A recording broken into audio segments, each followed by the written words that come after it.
एक लड़का आता है और वो अपनी माँ से कहता है कि माँ तेरे बड़े एहसान हैं मुझ पे, तूने मुझे पाल पोस के बड़ा किया है, तो मैं तेरा हक़ अदा करना चाहता हूँ। तो माँ मुस्कुरा कर बोलती है कि अरे बेटा, मैंने तो तुम्हें उसी तरह पाल पोस के बड़ा किया है जिससे हर एक माँ बाप अपने बच्चों को पाल पोस के बड़ा करते हैं। तो वो जो लड़का होता है वो बड़ी ज़िद करता है और वो कहता है कि नहीं माँ, मुझे तेरा हक़ अदा करना है। तो वो जो माँ होती है वो कहती है कि चल ठीक है, जब तूने मानना ही नहीं है तो एक काम करना कि आज रात को अपना बिस्तर मेरे कमरे में लेके आ जाना। तो वो बेटा कहता है कि चलो ठीक है। तो जैसे ही वो बेटा आता है रात को, तो वो जो माँ होती है वो चारपाई के ऊपर सो जाती है, लेकिन वो जो लड़का होता है वो नीचे वहीं पे सो जाता है। अब जवानी की नींद होती है तो जल्दी आ जाती है, लेकिन वो जो माँ होती है वो बुढ़ापा आता है उनको, तो बुढ़ापे में आपको पता है कि नींद थोड़ी कम आती है। अब क्या हुआ कि जैसे ही उस लड़के को नींद आ चुकी थी, अब वो माँ आवाज़ लगाती है, बेटा सो गया। तो बेटे को नींद आ चुकी थी और वो गहरी नींद में था। माँ ने फिर से आवाज़ लगाई कि बेटा सो गया, मुझे पानी पीना था। तो वो बेटा पानी लेके आता है और वो गिलास माँ के हाथ में थमा देता है। अब उसमें से क्या होता है कि वो जो माँ होती है वो आधा गिलास पानी का पी लेती है और आधा गिलास उसके हाथ से गिर जाता है और वो उसके बिस्तर पे गिर जाता है, तो उसका बिस्तर गीला हो जाता है। तो वो जो बच्चा बोलता है कि माँ, तूने मेरा बिस्तर गीला कर दिया, चलो ठीक है, मैं दूसरी तरफ सो जाता हूँ। अब क्या होता है कि वो थोड़ी देर सो जाता है और फिर से थोड़ी देर बाद जैसे उसको नींद आती है तो माँ फिर से कहती है कि बेटा सो गया। तो उसको फिर से नींद आ गई। फिर से माँ ने आवाज़ लगाई कि बेटा सो गया।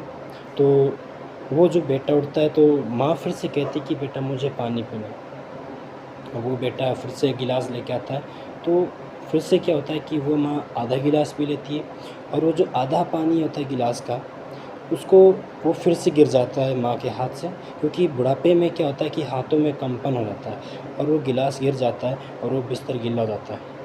तो वो जो लड़का होता है वो बोलता है कि माँ, तूने मेरा बिस्तर पूरा गीला कर दिया, चल ठीक है, मैं दूसरा बिस्तर लगा देता हूँ। अब जैसे ही दूसरा बिस्तर है तो वो भी गीला होता है, तो ऐसे करके वो कई बिस्तर गीले हो गए। और अब क्या हुआ कि अब वो जो लड़का होता है वो परेशान हो जाता है और वो माँ को बोलता है कि माँ, तूने मेरे सारे बिस्तर गीले कर दिए, तुम पागल हो गई हो क्या? और जो माँ होती है, और फिर वो माँ को बोलता है कि आज तो मेरे को नींद भी नहीं आई रात को और तुमने तो सोने ही नहीं दिया मुझे रात को। तो वो जो माँ होती है मुस्कुरा कर बोलती है, बेटा मैंने बोला था ना कि नहीं कर पाएगा, तो ये सब नहीं कर पाएगा, पर तूने मेरी एक नहीं सुनी। वो माँ बड़े मुस्कुरा कर बोलती है कि बेटा, तू एक रात सिर्फ मेरे साथ सोया, मेरे हाथ से पानी का गिलास गिर गया, तेरा बिस्तर गीला हो गया, तूने मुझे पागल ना जाने क्या क्या कह दिया गुस्से में आके। लेकिन याद कर, मैंने पता नहीं कितने सालों मैंने तेरी गंदगी को साफ कर रखा, तेरी गंदगी के साथ सोई हूँ मैं, तेरे गीले बिस्तर पे सोई हूँ। तो वो जो माँ होता है ना, माँ का जो कर्ज है वो नहीं चुका सकते। किसी ने बड़े कमाल की कही है कि अगर हम कोई भी चीज़ नाप तोल के देखा जाए, हर एक काम में माँ का प्यार 9 महीने ज़्यादा मिलेगा। और वो बात बिल्कुल सही है, क्योंकि दोस्तों माँ का जो प्यार है वो कभी भी नहीं, उसका कर्ज हम चुका सकते हैं, चाहे हम कितने जन्म क्यों ना लें। उन्होंने जो हमारे को पाल पोस के बड़ा किया वो बड़े कमाल की बात है। बाकी thanks to all of you.